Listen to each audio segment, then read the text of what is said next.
They said the emperor ruled a world of gold, but inside his palace was a room no historian dared describe, a room where disobedient wives entered walking, trembling, and where witnesses claimed their footsteps never sounded the same again. Some called it the Hall of Returning Obedience. Others, more honest, called it what it truly was, a place where loyalty was not taught, but carved. And on the night the empress herself defied the emperor, the ceremony prepared for her was unlike anything the empire had ever witnessed. In the late years of the Silurian Empire, an empire so vast that travelers joked the sun itself needed permission to rise within its borders, Emperor Cyrenius sat upon a throne carved from the bones of extinct beasts. His reign was feared and adored in equal measure to the world. He was a patron of scholars, a protector of trade, a ruler whose decrees shaped continents. But inside the palace walls, the truth whispered like the hiss of a blade being drawn. Cyrenius governed his court with a doctrine he designed himself. A household mirrors its emperor. Its peace depends on obedience. And obedience is a craft that must be perfected. Across the empire, noble households mimicked this philosophy. Wives who contradicted their husbands were corrected. Women who questioned authority were reminded of their place. But only the palace possessed a ceremony of returning obedience, a ritual whispered about, never documented, and officially denied in every chronicle. Those who lived through it did not speak. Those who were present seldom slept. And those who oversaw it were loyal enough to die with its secrets. Empress Lyrian was the fourth, the most prized wife of Cyrenius. Unlike the others, political alliances bound in jewels and silence, she was chosen for her brilliance. As a girl, she could recite scrolls of ancient law from memory. As a woman, she could dismantle diplomatic arguments with a single elegantly phrased sentence. The emperor admired her mind until it began to question him. It started small, a suggestion dismissed, a decree challenged, a tradition reconsidered. During one council session, she had spoken too boldly for his liking. "Fear is not obedience, my emperor," she said calmly before the entire court. "It is only the quiet before rebellion." The chamber fell silent. Cyrenius' smile froze like winter stone. From that moment, the court knew the empress had crossed an unseen boundary. Deep within the palace was a corridor sealed by obsidian doors. Only 6 keys existed. 3 belonged to the emperor, hidden in separate chambers. 1 was carried by the Grand Keeper of Rights, 1 by the commander of the inner guard, and the last by the chancellor of the wives, whose sole duty was to preserve obedience within the imperial household. Behind those doors lay the Hall of Returning Obedience. Its walls were lined with polished metal, so women undergoing the ritual could see themselves from every angle. The floor was paved with cool volcanic glass, smooth, cold, and soundless unless struck deliberately. Torches burned with blue flame, crafted with secret mixtures that ensured the air smelled faintly of sweet resin, masking the metallic tang beneath. There were no whips, no chains, no cages, at least none visible. The hall's greatest weapon was something far older. Psychological unraveling. The emperor believed fear of the unknown was stronger than any physical punishment. Thus, the ceremony was always performed in near silence, broken only by the rhythmic echoes of ritual instruments, the steps of reflection, the veil of humbling, the chime of submission. Names chosen to sound harmless, names that had far darker purposes. Word had spread through the palace that Cyrenius would act soon. The other wives watched Empress Lyrian with complicated expressions: pity, admiration, fear. Some envied her courage. Others cursed her for what her rebellion would unleash. Lyrian remained calm. The night before everything changed, she stood on her balcony overlooking the imperial gardens. The moon glowed like a polished pearl above the lotus pools. She knew the emperor's patience had limits, and she had crossed them. But she also knew women across the empire were suffering under the weight of rules they never chose. If she remained silent, she would live comfortably and die meaningless. If she opposed him, she might not live at all. Yet her voice would echo across centuries. As she watched the moon, she whispered a sentence only the breeze heard. "Let history judge me. Let fear judge him." The next morning, Cyrenius entered the council chamber in full ceremonial armor, though no enemy threatened the empire that day. His expression was calm, disturbingly so. He dismissed the generals. He dismissed the scholars. He dismissed the servants. Only the empress remained. For a moment, they looked like a couple discussing breakfast rather than the future of the empire. Then Cyrenius spoke. Lyrian, your words challenge more than my authority.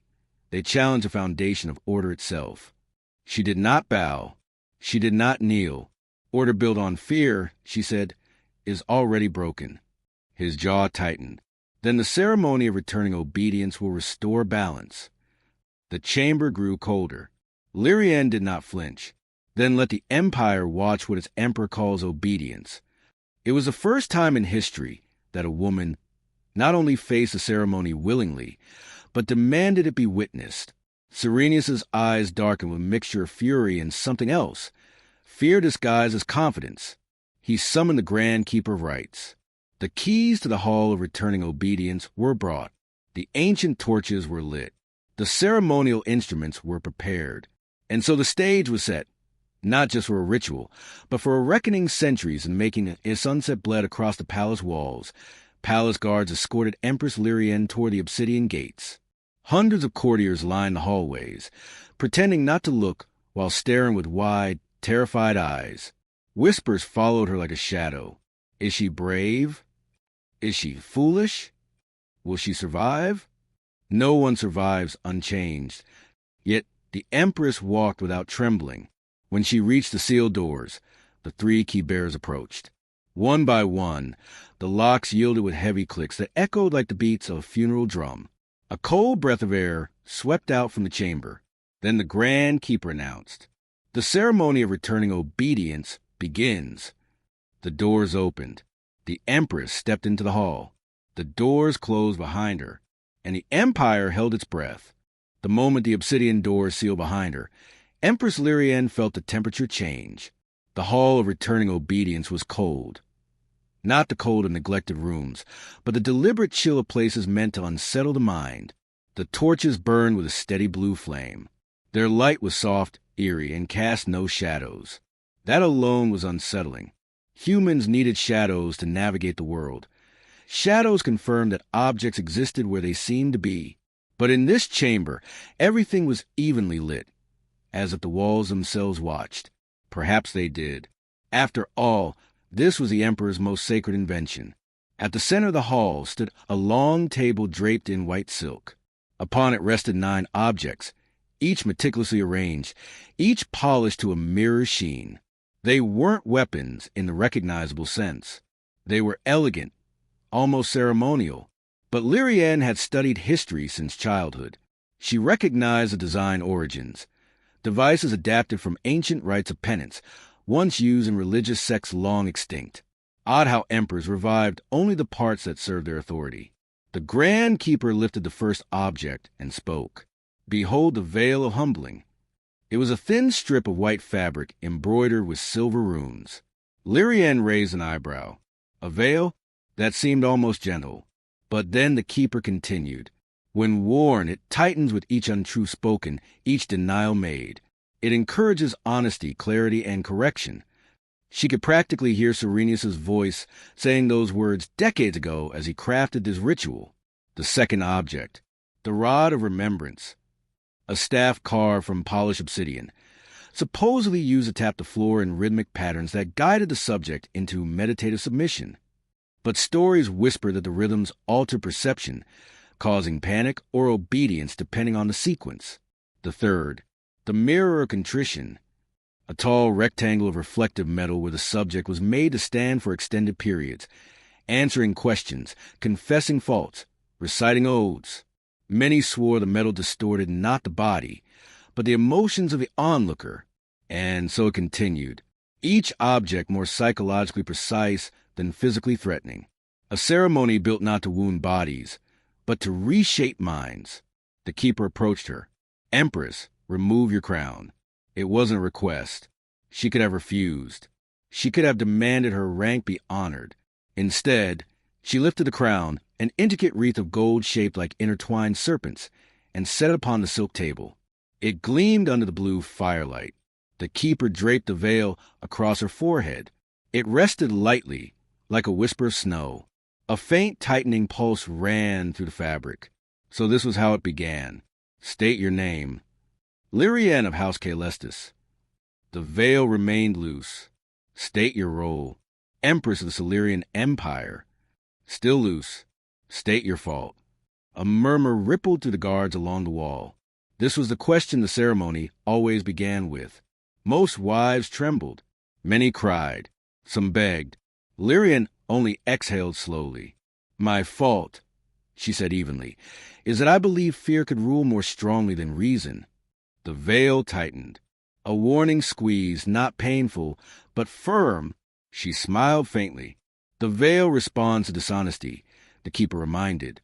I was perfectly honest. It believes otherwise. Then the veil has much to learn. The nearby guards shifted uncomfortably. The hall wasn't used to defiance. Most women broke in the first act. Lyrian remained steady. Unbeknownst to her, behind the mirrored panel on the northern wall, Emperor Cyrenius watched in silence.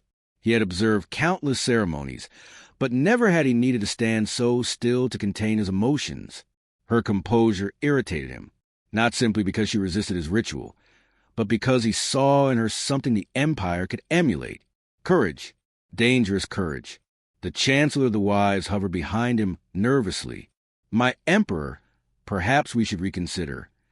Reconsider? Cyrenius hissed without raising his voice. She questioned me before the entire court. If I withdraw now, her rebellion becomes doctrine. But she endures the veil with unnatural fortitude. Then we will move to the next act. His reflection stared back at him from the panel. The same man who pretended history would remember him as a bringer of order. The keeper lifted the obsidian staff. The torches dimmed. A rhythmic tapping began.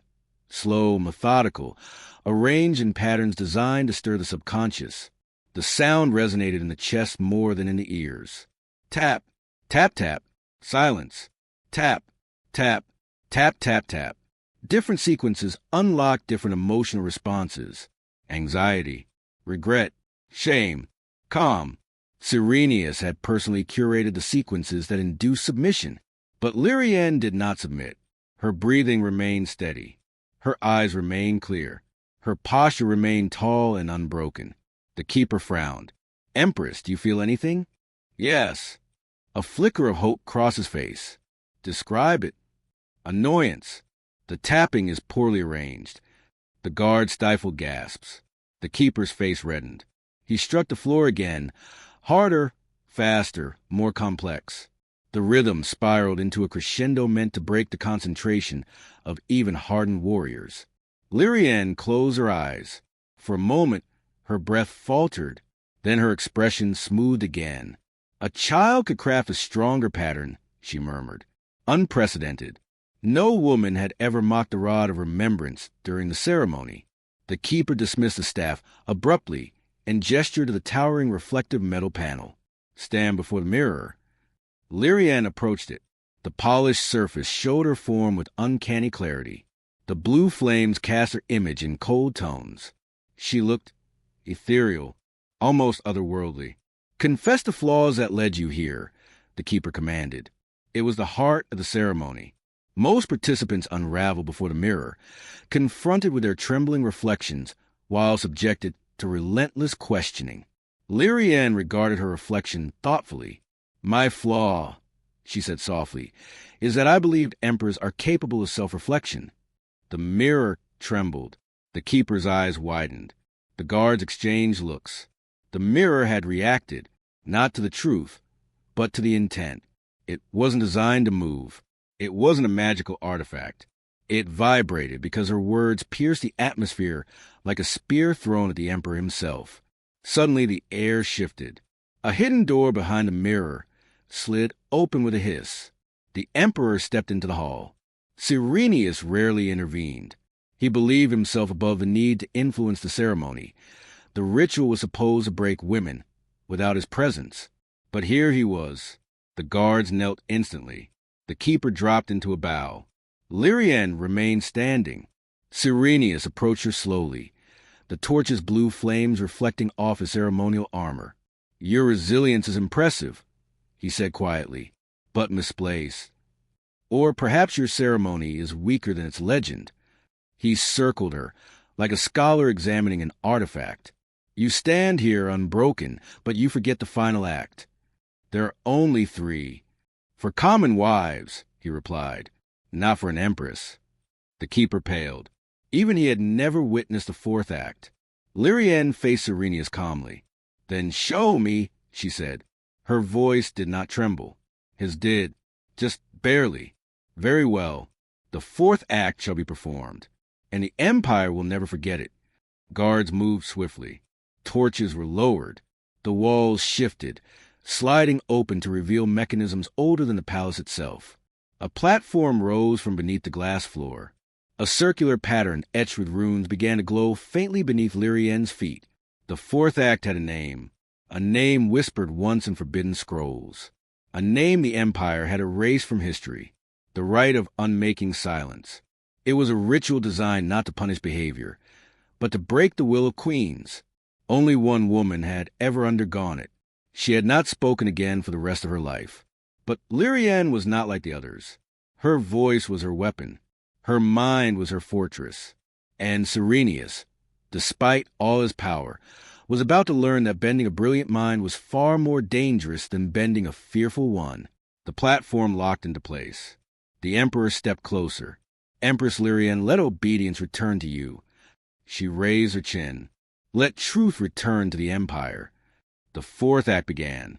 The platform beneath Lyrienne's feet warmed slowly, like the first breath of dawn on cold stone. The runes carved into the circular floor flickered, forming patterns older than the Empire itself. They pulsed in steady rhythms. Light, dark, light again. To others, the pattern was mesmerizing. To Lyrienne, it was a warning. She recognized the symbols. She had studied them in forbidden archives years before she ever became empress. The runes belonged to a pre-imperial ritual called a rite of unmaking silence, a ceremonial practice once used not to punish wrongdoers but to erase dissent, a ritual meant to fracture the thoughts of those who challenge authority, a ritual meant to break minds without shedding blood. But those ancient cults abandoned it centuries ago, calling it too dangerous, too unpredictable. Ceremonies had revived it.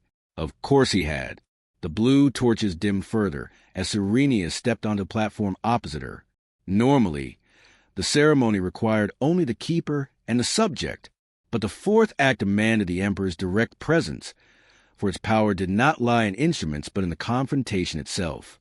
This rite thrived on imbalance, fear, reverence, or submission, but Lyrienne didn't fear him, and that alone made the ritual unstable. "You stand on sacred ground," Ceremonies said quietly. "Few in history have stood here. Few are still left unchanged." She met his gaze without blinking. Breaking one voice will not silence the truth. The runes flickered sharply at her words. The keeper swallowed hard. "My Emperor," she is agitating the pattern. "She will learn respect." Ceremonies snapped. The keeper bowed but trembled. Even he feared this particular rite. Its success relied on emotional surrender, and the Empress unleashed the opposite, unyielding defiance. The runes beneath them formed a glowing ring, then a second ring, then a third. Each circle corresponded to different layers of the ritual. Memory, conviction, voice. The first ring evaluated memory. The second challenged convictions. The third manipulated the very rhythm of speech itself, attempting to unravel the subject's confidence in her own voice. Ceremonies lifted his hands. "We begin." The keeper struck a ceremonial gong. Its deep, vibrating hum filled the chamber like the groan of a waking giant. The first ring brightened. Lyrienne braced herself. The floor beneath her shimmered like ripples on water. Images projected upward, not from magic, as ignorant nobles would believe, but from engineered reflections and optical illusions woven into the chamber centuries ago. Her memories materialized in swirling fragments. Her childhood library, her mother teaching her ancient laws, her first protest against a corrupt magistrate, her first argument with Ceremonies, her first victory against him. Each image distorted, stretched to the edges, softened in the center, designed to confuse, to detach memory from emotion. Do you recall your loyalty? Ceremonies asked. My loyalty was never to your ego. The runes pulsed sharply, reacting to her defiance. Ceremonies stepped closer. Do you recall your vows? I recall yours. You vowed to rule with wisdom, not fear. Another pulse. The imagery wavered. Ceremonies frowned. The ritual was meant to break the subject's certainty, not the emperor's. From behind the mirrored panel, the Chancellor of the Wise watched with dread. He had read the old scrolls. The rite of unmaking silence required emotional dominance. If the subject remained unmoved, the ritual could destabilize. He whispered to himself. If she resists the first ring, the second may turn upon the emperor. But there was no stopping it now. Ceremonies pressed forward. Your memories are fragile, Lyrian. Admit your fault, and this ring will release you. She held his gaze. Memory is not my weakness, she said softly. Yours is. The images changed abruptly, not her memories, but his. A young Ceremonies kneeling before his dying father. A terrified Ceremonies hiding behind advisors during a rebellion. A lonely Ceremonies watching courtiers flatter him out of fear rather than respect. The emperor froze. He hadn't authorized those images. Keeper, stop this. Ceremonies barked, but the keeper was already panicking. My emperor, the ritual is reacting to your mind. She's shifting the focus. This has never happened. The first ring surged with light. The memories dissolved. A sudden silence fell. The first ring had ended, and Lyrian stood entirely unbroken. This ring was the true core of the rite. The floor turned entirely white, reflecting their silhouettes in perfect symmetry. This stage measured truth, not objective truth, but the truth one believed so deeply it could not be stripped away. Ceremonies spoke first, his voice sharper now. Do you believe rebellion makes you right? I believe justice makes rebellion necessary. The second ring glowed. Do you believe an empire can survive without order? Not without fairness. Another pulse. Do you believe you stand above me? I believe no ruler stands above reason. The ring flared so brightly that even the guards shielded their eyes. Ceremonies clenched his jaw. The empire does not need your philosophy. It needs your obedience. The empire needs neither, she replied. It needs truth. The ring responded to her conviction, like metal drawn to a magnet. Its light swirled around her feet. Understanding her, aligning with her. The keeper gasped. My emperor, the ring recognizes her belief as stronger. That is impossible, unless her truth outweighs yours. Ceremonies' face darkened. No emperor in Silurian history had ever been challenged by the ring, but the runes brightened only beneath Lyrian's feet. Her conviction was winning. A flicker of fear crossed Ceremonies' eyes. Not fear of the ritual, but fear of what her triumph meant. For years he had built an empire where loyalty was crafted, not chosen, but the ring was exposing a truth he refused to accept. A mind built on courage is stronger than a throne built on fear. He stepped outside the circle, breaking one of the ritual's sacred rules, and seized the rod of remembrance. The keeper shouted, My emperor, the ritual forbids. Silence! Ceremonies roared. He struck the floor beside Lyrian's feet with the staff. A shock wave rippled outward. The runes flickered violently. The mirrored walls trembled. The ritual was no longer ceremonial. It was unraveling. Lyrian stumbled, gripping her temples as the air warped around them. The keeper panicked. The rite is destabilizing. If the rings collapse, I command the rings. Ceremonies snapped, but the rings obeyed no man. The final ring activated without the emperor's consent. It glowed crimson, the color of imminent collapse. This ring governed voice, the ability to speak truth, to influence others, to lead. Ceremonies stepped forward. Your voice has become dangerous, Lyrian, not because it defies me, but because others have begun to hear it. He raised the staff. Lyrian steadied herself. They hear it because you have silenced too many. The ring brightened. Ceremonies raised his voice. You will leave this chamber obedient, or you will leave it voiceless. But Lyrien's voice rose above the trembling air. You fear my voice because it exposes yours. A voice that commands obedience is weak. A voice that deserves obedience is strong. The chamber quaked. The torches flickered violently. The keeper screamed. The rite is reversing. It's binding to her, not the emperor. For the first time in years, Cyrenius looked truly afraid. The runes climbed the walls like living fire. The rings contracted around Lyrien and expanded away from him. He stumbled backward. She stepped forward. The emperor's voice, once thunderous, now cracked. Stop. Lyrien, this ritual is meant for you. She shook her head. No, it was meant to silence dissent. But today it will reveal the truth.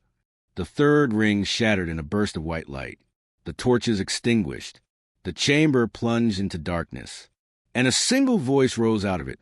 The Empress's. Calm, unbroken, uncontested. For several long seconds after the light exploded, the hall of returning obedience lay in absolute darkness. No torches, no runes, no sounds except the fading echo of shattered energy. Then, slowly, as if waking from a long sleep, the chamber breathed. A low hum rose from beneath the floor. The glowing patterns that had vanished now flickered weakly, returning in broken fragments. The keeper was the first to speak, his voice trembling. My emperor, the ritual didn't complete. We must restore the rings. Cyrenius did not answer. He stood frozen in the semi-darkness, his eyes darting around as if the shadows themselves threatened him. His voice, normally polished with authority, cracked. Where is she? Where is the Empress?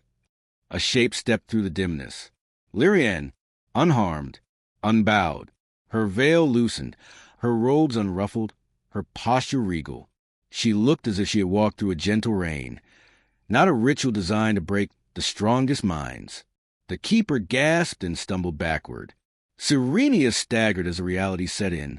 The rite had not stripped her voice. It had amplified it. The chamber itself had shifted its allegiance. The torches sputtered back to life with ordinary flame this time. Not blue, not ceremonial. Real fire. Fire that belonged to the world outside this hall of illusions. Lyrien stood in the warm glow, her expression calm but unreadable. Cyrenius clenched his fists. What have you done? I have done nothing, she replied. The ritual revealed what you feared it might. That is impossible. These rites were created for submission. Then perhaps submission is no longer the strongest force in this empire. His jaw tightened. He had expected rebellion. He had even expected defiance. But he had never imagined that the chamber, his chamber, could respond to her more strongly than to him. That terrified him, and Lyrien saw it. The runes flickered again, once, twice, then began glowing steadily, but only beneath Lyrien's feet. Not the Emperor's, not the Keeper's, just hers. The Keeper dropped to his knees. My Emperor, I have never seen this. The rings are binding to her aura. Cyrenius snapped. Stand up. You bow to me, not to her. But the Keeper remained prostrated, staring in horror. The ritual has chosen a new center. The chamber recognizes the Empress as the dominant mind. Cyrenius's face drained of color. This was worse than rebellion, worse than defiance. This was symbolic dethronement. The Hall of Returning Obedience was the Empire's most sacred place, its psychological throne room. If it favored her, what did that make him? She stepped onto the glowing circle. Her calm radiated outward like a slow tide. Keeper, she said softly. He froze. Do not fear. The rite is not your enemy. It reveals truth, not pain. The runes brightened, as if nodding. For the first time in centuries, the chamber responded to gentleness, a force it was never built to recognize. The Keeper dared to look up. Why does it obey you? Because rituals respond to clarity of purpose, she answered. Yours is obedience. The Emperor's is control. Mine is truth. Cyrenius stepped forward with shaking anger. Truth without obedience is chaos.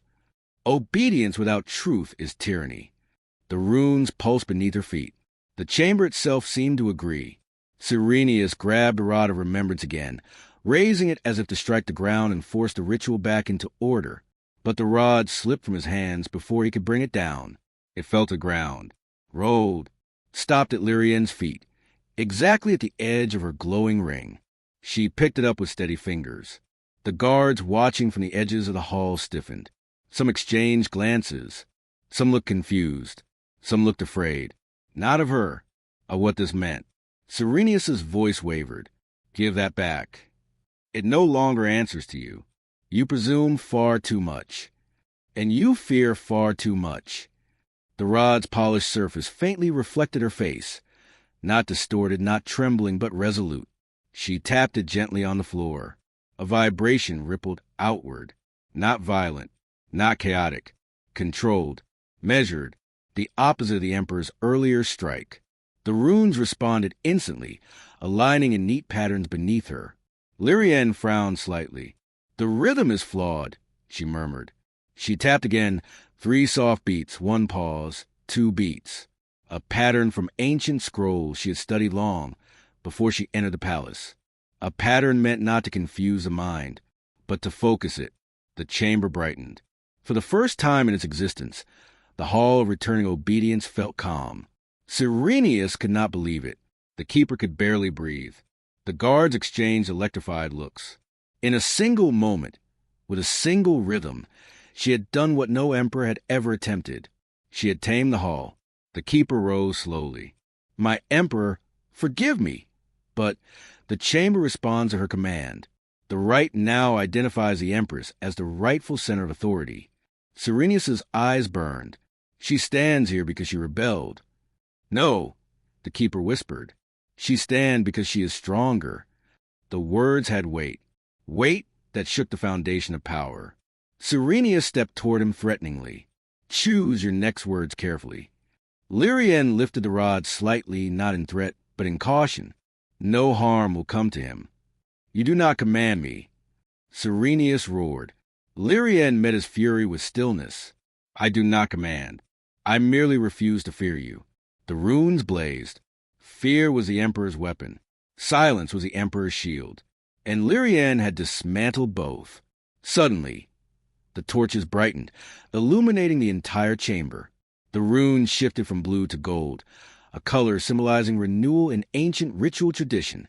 The hall had made its choice. A structure built to punish women had become a witness to truth.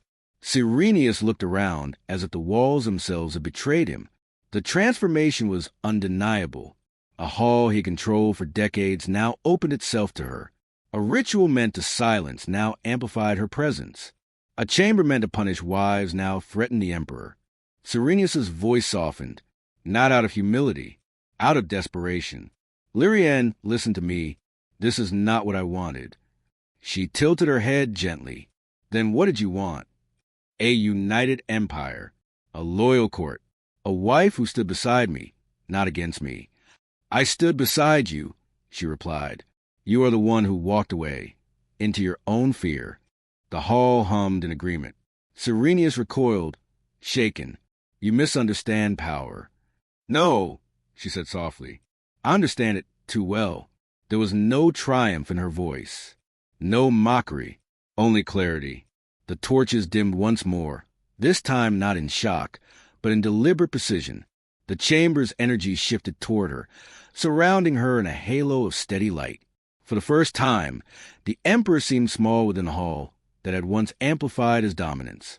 He reached for his crown, slowly, almost instinctively, but when he lifted it, the metal slipped through his trembling fingers. It clattered to the floor between them.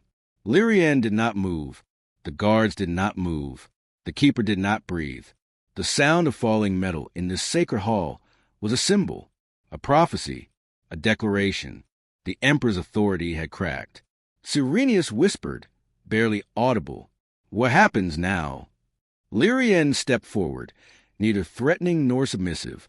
"Now," she said, "the Empire hears a voice it tried to silence." The hall glowed gold, as if nodding in agreement. The storm that had been brewing over the imperial capital for months finally broke the night.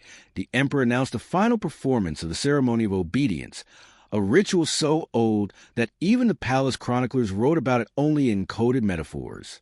Rumor said it had been performed only 4 times in the last century, each time leaving a permanent scar on the dynasty's memory. But this time was different. This time, the ritual would not be imposed upon a single rebellious noblewoman. It would be imposed upon the entire palace. The proclamation spread like a plague through the marble corridors, through the servants' quarters, through the harem halls and musicians' chambers. Even the eunuchs, normally serene and expressionless, whispered in corners. Some claimed the emperor had gone mad. Others swore he had finally discovered the truth about his father's death, truth buried under the same ritual he now intended to resurrect. And Ariadne, standing behind the carved cedar screens of the women's wing, felt the dread coiling inside her ribs like a living creature. She had survived acts of cruelty disguised as tradition, endured punishments wrapped in poetry, and seen noble women punished with defiance as trivial as refusing an order or contradicting a general. She knew what the ceremony of obedience could do to a single woman, but to an entire palace? There were no words for that. The preparations lasted 3 days. Imperial standard-bearers hung heavy curtains dyed the color of dried blood over the central courtyard. The stones were scrubbed until they gleamed like polished bone. Torches were placed in long, symmetrical rows, creating a corridor of flickering fire that led straight to the ceremonial platform, an ancient slab of marble carved with patterns no scholar had succeeded in translating. The emperor watched everything with a detachment that unsettled even his closest advisors. His face, normally animated with calculated charm, had become a mask of obsidian calm. He had dismissed his concubines, advisors, foreign envoys, and even his own guards. Only one person remained constantly at his side. Lady Selene, the sharp-tongued noblewoman who had once defied him openly and lived. Some believed she had bewitched him. Others believed she was the only person he trusted. Ariadne believed neither. She saw the truth in the emperor's eyes when he looked at Selene. Not affection, not suspicion, but recognition, as if they were bound by injuries inflicted long before either had been born. At dusk on the 3rd day, the palace gates were sealed. The air grew heavy. The torches were lit. The drums began. Ariadne stood among the women summoned to witness the ceremony. Noble women, concubines, wives, attendants, all arrayed in muted silks like a silent army of ghosts. The eunuchs formed a second circle behind them, their expressions carved from stone. The general stood further back, tense, uncertain, aware that whatever happened this night would alter the future of the empire. When the emperor stepped onto the platform, the courtyard fell silent. He raised one hand. "Tonight," he said, voice carrying easily over the winds, "we break with centuries of deception." A murmur rippled through the crowd. "We perform the ceremony of obedience not as punishment," he continued, "but as revelation." Ariadne felt her throat tighten. Revelation? That word was not part of the ritual's traditional vocabulary. The emperor gestured, and Lady Selene stepped forward. She held a long scroll sealed with black wax, the symbol reserved for forbidden archives. "This is the original decree," Selene announced. The first description of the ceremony, the version hidden by chroniclers, rewritten by priests, and manipulated by rulers who preferred fear over truth. A collective gasp. Ariadne felt the same shock ripple through her body. She had always suspected the ceremony had been altered over generations, but to hear confirmed, the scroll was unrolled. Selene began to read. The ceremony of obedience was not created to humiliate wives. The courtyard erupted. Soft gasps, whispers, disbelief. It was created to judge rulers. Silence slammed down like a guillotine. Ariadne felt her heart stop. Judge rulers?